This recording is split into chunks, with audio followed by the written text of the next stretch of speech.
దేవునికి స్తోత్రం కలుగును గాక. ఈరోజు దేవుని వాగ్దానం అనే శుభ కార్యక్రమములకు మిమ్మల్ని కూడా ప్రేమపూర్వకంగా ఆహ్వానిస్తూ ఉంటున్నాము. నేటి లేఖన భాగము సంఖ్యాకాండము 24వ అధ్యాయము 5వ వచనము. యాకోబు నీ గుడారములు, ఇశ్రాయేలు నీ నివాస స్థలములో ఎంతో రమ్యమైనవి. దేవునికి స్తోత్రం కలుగును గాక. ప్రియ దైవజనమా, ఈనాటి ఉదయకాల సమయంలో మరొక దినమును ప్రభు మనకు అనుగ్రహించున్నాడు. అందును బట్టి ప్రభుకి స్తుతియు మహిమయు ఘనతయు ఆయనకు మాత్రమే చెల్లునుగాక. ఆమెన్.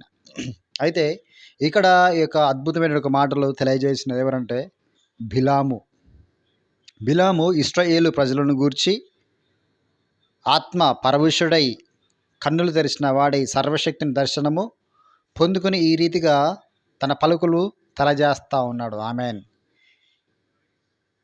యాకోబు నీ గుడారములు, ఇశ్రాయేలు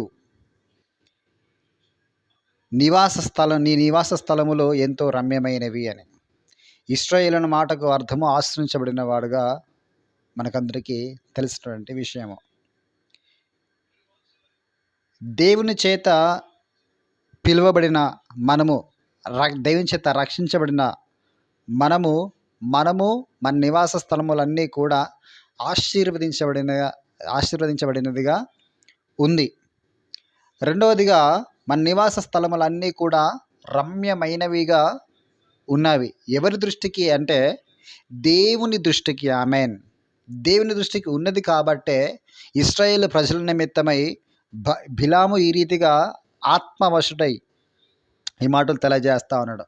అయితే అక్కడ బాలాకు ఈ బిలామును తీసుకుని వచ్చి, నేను నిన్ను అద్భుతంగా ఘనపరచెదను, నీకు కావలసినవన్నీ కూడా నేను సమకూర్చెదను, నువ్వు నాతో కూడా వచ్చి ఈ జనమును శపించమని బిలాముతో 3 పర్యాయములు ఆయా ప్రదేశంలోకి తీసుకుని వెళ్ళి వారిని శపించమని తెలియజేస్తూ ఉంటాడు. కానీ దేవుని దర్శనము పొందుకున్నటువంటి బిలాము చెప్తున్న మాట ఏంటంటే, నేను యెహోవా మాటను మాత్రమే నేను ప్రకటించాలి, వేరొక మాటను నేను ప్రకటించకూడదు అని, ప్రకటించను అని కూడా నీ దాసులతో నేను చెప్పలేదా అని తనతో అంటా ఉన్నాడు. అంటూ ఈ మాటలు ప్రకటిస్తాను ఇశ్రాయేలు ప్రజల మీద. దేవునికి స్తోత్రం కలుగును గాక. అయితే ప్రియ దైవజనమా, దేవుని దృష్టికి ఆయన పేరు పెట్టి పిలువబడుతున్న మనము, రక్షణ పొందుకున్న మనము, విశ్వాస జీవితంలో ముందుకు పోతుంటున్న మనము ఆశీర్వదించబడిన వారము. మన నివాసములు దేవుని యొక్క దృష్టికి రమ్యముగా ఉన్నది. అయితే నీ మీదికి అపవాది ఏం చేస్తూ ఉన్నాడంటే శపించడానికి ప్రయత్నం చేస్తూ ఉన్నాడు, నాశనం చేయడానికి ప్రయత్నం చేస్తూ ఉన్నాడు. కానీ దేవుని దృష్టికి మనం ఆశీర్వదించబడిన వారము. మన నివాసములో ఆయన దృష్టికి రమ్యముగా ఉందంట. దేవునికి స్తోత్రం కలుగును. ఎందుకు ఆ రీతిగా ఉందంటే ఆయన మనం ప్రేమించి మనం సంరక్షించిన దేవుడిగా ఉన్నాడు, కాపాడే దేవుడిగా ఉన్నాడు. మన చంటి పిల్లలని మనం ఏ రీతికి తప్పు చేసినప్పుడు దాన్ని క్షమించి దండించి మరల ప్రేమతో హత్తుకొని దగ్గరికి తీసుకొని ఉంటామో, అలాగే మనల్ని కూడా ఆయా రకములుగా తప్పిదములు చేసిన, నష్టములు చేసినప్పటికీ కూడా తండ్రి ప్రేమ చేత మనల్ని హత్తుకొని మనల్ని ఎప్పుడు కూడా దీవించేటువంటి విధముగా, ఆశీర్వదించేటువంటి విధముగా తన కన్నుల ద్వారా మనల్ని చూస్తూ ఉన్నాడు. దేవునికి స్తోత్రం కలుగును గాక. హల్లెలూయా. ప్రియ దైవజనం, ఈరోజు మనం ఎంత ధన్యకరమైన జీవితం జీవిస్తూ ఉంటున్నామంటే దేవుని దృష్టికి మనం ఆశ్రయించబడిన వారుగా ఉన్నాము, రమ్యమైన వారుగా మనము మన నివాసములన్నీ కూడా. అపవాది ఎన్ని రకాలుగా వచ్చి మనల్ని శపించడానికి ప్రయత్నం చేసిన, శత్రువులు మనల్ని హతం చేయడానికి వచ్చినప్పటికి కూడా, నలుదిక్కుల మనల్ని వ్యాపించినప్పటికి కూడా, నానా రకాల కుయుక్తులు పడినప్పటికీ కూడా దేవుని యొక్క దాసుని ద్వారా ప్రకటించబడుతున్న మాట ఏంటంటే, నువ్వు ఆశీర్వదించబడిన వాడవు, నీలో ఏ తప్పిదము కూడా కనబడడం లేదు. ఎందుకు అంటే ఆయన రక్తముతో నిన్ను కప్పి ఉన్నాడు. ఆమేన్. ఆయన రక్తముతో నిన్ను కప్పి ఉన్నాడు కాబట్టి నీకు ఏ అపాయము కూడా సంభవింపదు. ఆమెన్. గొర్రె పిల్ల రక్తము ఏ గడప పైన కమ్మిలకు ఉందో ఆ గృహంలో అపవాది మరణదూత ఇది కూడా ప్రవేశించలేదు ఐగుప్తు దేశంలో వారు ఉన్నప్పుడు. ఈరోజు యేసయ్య రక్తము నీ పైన ప్రోక్షించబడింది. ఆయన రక్తంలో నువ్వు పాలు పొందుతావు. ఆయన నామమును ఆశ్రయము చేసుకున్నావు కాబట్టి ఏ దుష్టుడు కూడా, ఏ పన్నాగము కూడా, ఏ కుయుక్తి కూడా, ఏ రోగము కూడా నీ పైన అధికారమును చలాయించలేదు. ఆమె ఎందుకనగా నువ్వు ఆశీర్వదించబడిన వాడవు, దేవుని దృష్టికి అనుకూలమైనటువంటి వాడు, ఆయనకు ఆనందం కలిగించేటువంటి వాడిగా నీవు ఉన్నావు, సంతోషం తెచ్చేవాడిగా నీవు ఉన్నావు. కన్న తల్లిదండ్రులు తమ పిల్లలను చూసుకుంటూ ఏ రీతికి మురిసిపోతారో, సంతోషపడతారో ప్రభు నిన్ను చూస్తూ ఆ రీతిగా సంతోషిస్తూ ఉన్నాడు. ఆమె దేవునికి స్తోత్రం కలుగును గాక. ఆయన్ని చూసి ఆనందిస్తూ ఉన్నాడు. దేవునికి మహిమ కలుగును గాక. హల్లెలూయా. నీలాంటి వారు నీ ఒక్కడివే. దేవునికి ఇచ్చిన తలాంతులు, ఆయనకి ఇచ్చిన ప్రేమ, తగ్గింపు, వినయము, విధేయత మరి ఒకరిలో కనిపించవు. నీకుండేటువంటి ప్రత్యేకత మరొకరికి లేదు.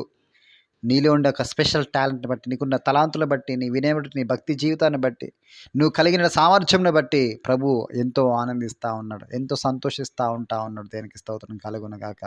అయితే ఇప్పుడు ఈ దయజనమ అపవాది వాడు ఎన్ని రకాలుగా నీ మీద దండెత్తి యాత్ర వచ్చినా కూడా, నీ కుటుంబ పతనం చేయాలన్నప్పుడు కూడా, నీ పిల్లల్ని పతనం చేయాలన్న ఆరోగ్యాలు వాడు ముట్టినా కూడా, ఉద్యోగులు ఆలస్యం చేసినప్పటికీ కూడా, కుటుంబంలో అసమాధానం నెలకొల్పినప్పటికీ కూడా, కోర్టు కేసులు కూడా పెండింగ్ ఉన్నప్పటికీ కూడా, గర్భఫల విషయంలో, భూఫలం విషయంలో, వివాహముల విషయంలో నానా రకంలో ఎన్ని ఆటంకాలు, అవరోధములు వచ్చినాకు కూడా నువ్వు ఆశీర్వదించబడిన అన్న మాటను నువ్వు మర్చిపోకూడదు. దాన్ని నువ్వు జ్ఞాపకం చేసుకోవాలని ప్రభు ఈరోజు నీతో మాట్లాడుతూ ఉంటున్నాడు.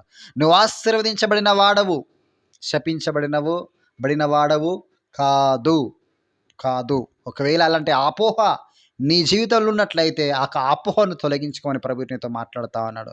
నువ్వు దేవుని చేత ఆశీర్వదించబడిన వాడవు కాబట్టి ఏ ఒక్కడు కూడా శపించడం లేడు. ఒకవేళ ఎవడైనా నిన్ను శపిస్తే ఆ శాపం వాడి మీదకే పోతుంది. ఒకవేళ ఎవరైనా నిన్ను దీవిస్తే ఆ దీవెన వాడి మీద కూడా పోతూ ఉంటుంది. దేవునికి స్తోత్రం కలుగును గాక. అబ్రహాముకి ఇచ్చినట్టుగా వాగ్దానము ఇస్సాకు మీదకి వచ్చిన వాగ్దానం యాకోబు మీదకి వచ్చింది. దేవునికి స్తోత్రం కలిగి యాకోబులో ఉన్న ప్రతి ఆశీర్వాదము కూడా మనలోనికి ప్రవహింపుకుంటూ వస్తా ఉన్నాయి. దేవునికి స్తోత్రం కలుగును గాక. హల్లెలూయా. దేవునికి మాత్రమే మహిమ కలుగును గాక. హల్లెలూయా. నువ్వు దేవుని కుమారుడవు, నువ్వు ఆశీర్వదించబడిన వాడు మాత్రమే. అది నువ్వు చాలా జ్ఞాపకం చేసుకోయి విశ్వాసపు యాత్రలో ఇంకొను బలంగా ముందుకు సాగమని ప్రభు పేరిట నేను తెలియజేస్తూ ఉంటున్నాను. ఆయనకి మాత్రమే మహిమ కలుగును గాక.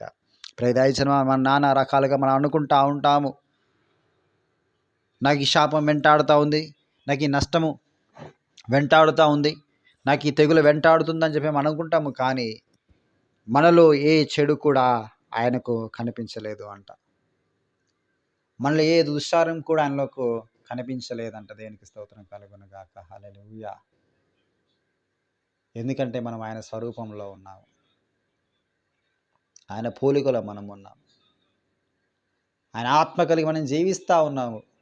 అందుకే ఆయన కంటికి అది కనిపించడం లేదు. దేవునికి స్తోత్రం కలుగును గాక. ఎంత చక్కని ఈ మాటలన్నీ కూడా చెబుతూ ఉంటా అంటే ఎంత దేని ప్రేమ మనపైన ఉందో, అది ఎంత మధురంగా ఉంటుందో కొన్ని విషయాలు జ్ఞాపకం వస్తే చాలా సంతోషంగా ఉంది.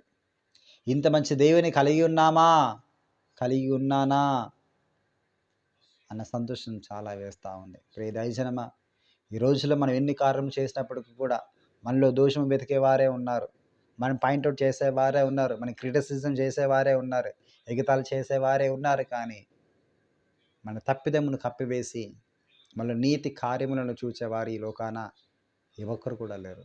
అయితే నిన్ను ప్రేమించే దేవుడు నీలో ఒక గుణగణములు చూస్తూ చెప్తున్నటువంటి మాట ఏంటంటే, నువ్వు ఆశీర్వదించబడిన వాడవు,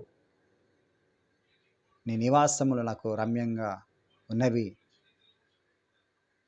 అని ఇశ్రాయేలు ప్రజల నిమిత్తము బిలాము నోటి నుంచి పలుకుతా ఉన్నాడు దేవుడు. ఈరోజు ఈ మాటల ద్వారా ప్రభుని పలుకుతా ఉన్నాడు. నువ్వు ఆయనకి ఇష్టడుగా ఉన్నావు, నువ్వు దీవించబడిన వాడవు. నీవంటే ఆయనకెంతో ఇష్టము. కాబట్టి ప్రియ దైవజనమా, నువ్వు అధైర్యం చెందక, దిగులు పడక, సమాధానం కలిగి ముందుకు సాగమని ప్రభు ఈరోజు నీతో మాట్లాడుతూ ఉన్నాడు. నీ స్థితి ఏదైనప్పటికీ కూడా నువ్వు గుర్తుంచుకోవాల్సిన విషయం ఏంటంటే, నువ్వు దీవించబడిన వాడవు. అన్ని రంగాల్లో దీవించబడిన వాడవు. నువ్వు ఏది ప్రార్థన చేస్తావో అది దేవుడు ఆలకించే స్థితిలో నీవు ఉన్నావు. అపోహ వలదు, సందేహము వలదు. ప్రభు ఎప్పుడు కూడా నీ పక్షంలో ఉన్నాడు. తల్లిదండ్రులకు, కుమారులకు ఏదైనా చిన్న మనస్పర్ధ వచ్చి పిల్లలు తల్లిదండ్రులు మాట్లాడకపోతే పిల్లలకి ఏం కావాలో తల్లిదండ్రులకు తెలియదా? నిశ్చయంగా తెలుసు. ఆ పిల్లవాడికి ఏ టైంకి, ఏ సమయానికి ఏది కావాలో, ఏది వాడికి అవసరంగా ఉందో, అక్కరగా ఉందో అది తల్లిదండ్రులకు నిశ్చయంగా తెలుసు, చెప్పకపోయినప్పటికీ కూడా. సమయమునకు అది తీర్చివేయబడుతుంది. ఈ లోకాన్ని ఉన్న తల్లిదండ్రులే మనం వారితో మాట్లాడకపోయినప్పటికీ కూడా మన అక్కరలో అవసరతలన్నీ కూడా మనకు కావాల్సిన ప్రతీది కూడా వాళ్ళు సమకూరుస్తూ మనం తృప్తిపరుస్తూ ఉన్న వాళ్ళ ప్రేమను వ్యక్తపరుస్తూ ఉన్నారు. అలాంటిది నిన్ను సృష్టించినట్టు నీ దేవుడు, నీ కొరకు ప్రాణం పెట్టినట్టు నీ దేవుడు, నీ కొరకు వృద్ధానుగా లేచినట్టు నీ దేవుడు, నీ కొరకు నివాసములలో సిద్ధపరచడానికి వెళ్ళిన ఆ దేవుడు, మరలా నీ కోసం రాని ఆ దేవుడు నేను ఏ రీతికి విడిచిపెడతానని చెప్పేసి నువ్వు అనుకుంటా ఉన్నావు. ఏ రకంగా నేను కష్టంలో వదిలేస్తానని చెప్పి ఎట్లా నువ్వు అనుకుంటా ఉన్నావు. ఎట్లా నీ శాపను వెంబడిస్తుందని చెప్పేసి నువ్వు ఎలా అయితే అనుకుంటా ఉన్నావు. అది కాదు. నువ్వు దీవించబడిన వాడు. నువ్వు ఆయన కుమారుడవైతే వారసుడవే, దాసుడవు కాదు. దాసుడవు కాదు, నువ్వు వారసుడవు.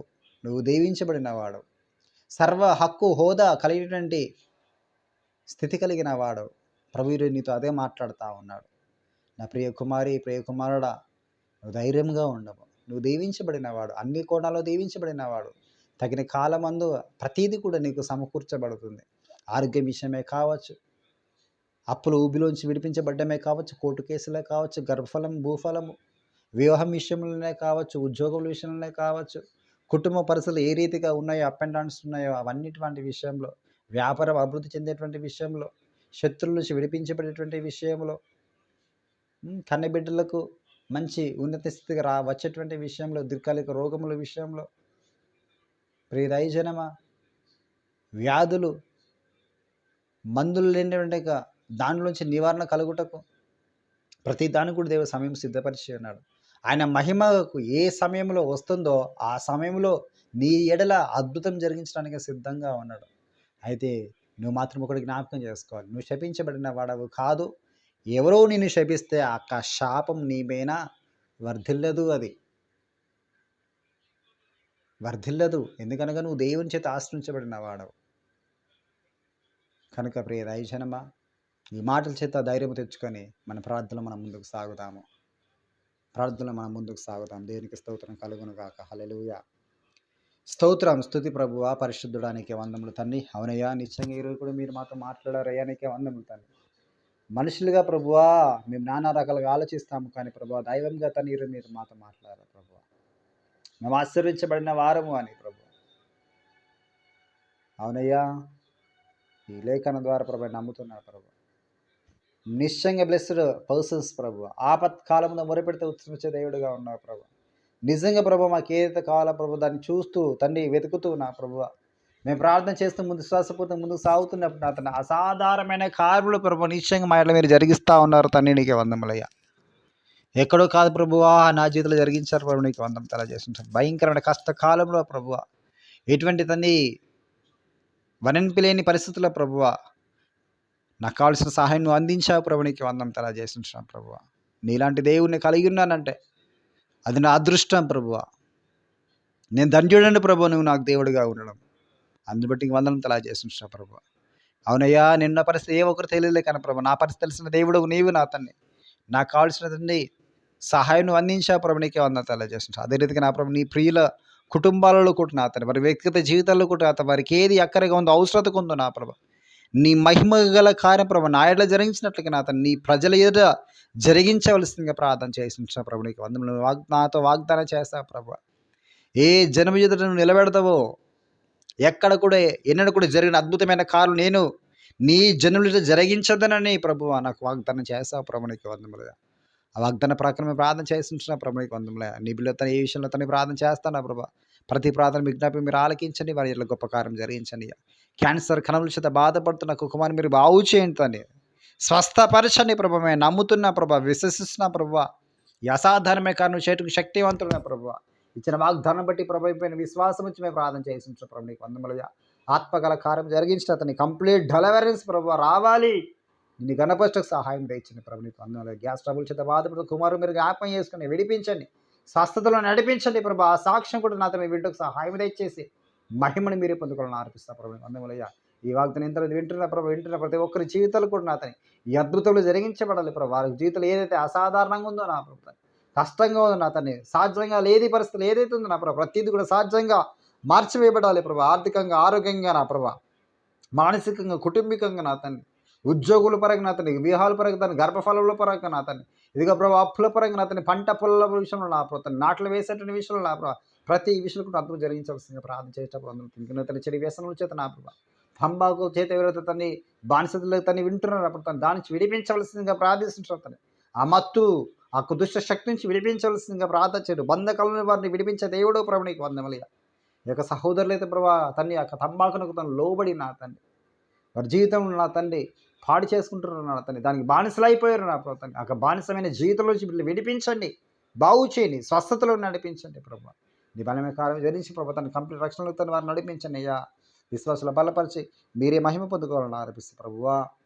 వ్యాపారం వృద్ధి చేయండి అయ్యా, నీకు వందనాలు. కోర్టు కేసులు కొట్టివేయాల్సిన ప్రార్థన చేసిన ప్రభు, ఈ పరిచయం ఎత్తిపెట్టి మీరే మహిమను పొందుకోవాలని ఆరోపిస్తూ మమ్మల్ని కుటుంబాన్ని కూడా నా తన హస్తాలకి అప్పచెప్పు. మాకు ఎవరితో సహాయకరంగా నా ప్రభా ఈరోజు ఉన్నారా ప్రభా, ఆ సహోదరిని మీరు బ్లెస్ చేయండి ప్రభు. వారు చేసే ప్రతి కష్టాన్ని తన్ని దీవించి దీవెనకరంగా మీరు మార్చవలసిందిగా ప్రార్థన చేస్తాం.